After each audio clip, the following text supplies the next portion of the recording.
കേന്ദ്രത്തിനെതിരെ ആഞ്ഞടിച്ച് മുഖ്യമന്ത്രി. കേന്ദ്ര നയം പ്രതിസന്ധി സൃഷ്ടിക്കുന്നുവെന്നും കേരളത്തെ വരിഞ്ഞു മുറുക്കുന്നുവെന്നും പിണറായി വിജയൻ. കേരളം സാമ്പത്തിക ഉപരോധം നേരിടുന്നുവെന്നും അർഹമായ കേന്ദ്രവിഹിതം നിഷേധിക്കുന്നുവെന്നും മുഖ്യമന്ത്രി. 17,000 കോടി വെട്ടിക്കുറച്ച് സംസ്ഥാനത്തെ ശ്വാസം മുട്ടിക്കുന്നുവെന്നും ജനങ്ങളെ ഇറക്കി പ്രതിരോധിക്കുമെന്നും ധനമന്ത്രി KN ബാലഗോപാൽ. വാളയാർ ആൾക്കൂട്ട ആക്രമണത്തിൽ മരിച്ച രാംനാരായണന്റെ കുടുംബത്തിന് ധനസഹായം പ്രഖ്യാപിച്ച സംസ്ഥാന സർക്കാർ.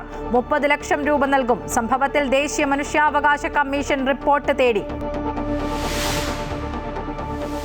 ഉമേഷ് വള്ളിക്കുന്നിനെ പോലീസ് സേനയിൽ നിന്ന് പിരിച്ചുവിട്ടു. നടപടി സേനയിലെ അച്ചടക്കം തുടർച്ചയായി ലംഘിച്ചുവെന്ന കാരണം ചൂണ്ടിക്കാട്ടി.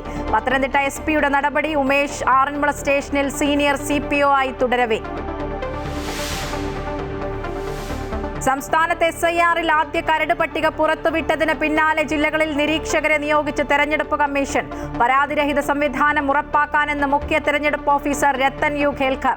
14 ജില്ലകളിലേക്കുള്ള തെരഞ്ഞെടുപ്പ് നിരീക്ഷകരായി 4 IAS ഉദ്യോഗസ്ഥർ.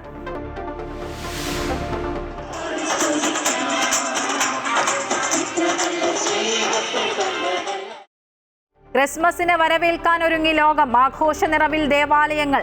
പ്രകാശത്തിന്റെ സന്തോഷം നമ്മിലേക്ക് വരുന്ന ആഘോഷമാണ് ക്രിസ്മസ് എന്ന് മാർ ക്ലെമീസ് കാത്തോലിക്ക ബാവ. കരോൾ സംഘത്തിന് നേരെ നടന്ന ആക്രമണം ദൗർഭാഗ്യകരമെന്നും ബാവ. ക്രൈസ്തവർക്ക് നേരെയുള്ള ആക്രമണത്തിന് പിന്നിൽ സംഘപരിവാർ എന്ന് മുഖ്യമന്ത്രി പിണറായി വിജയൻ.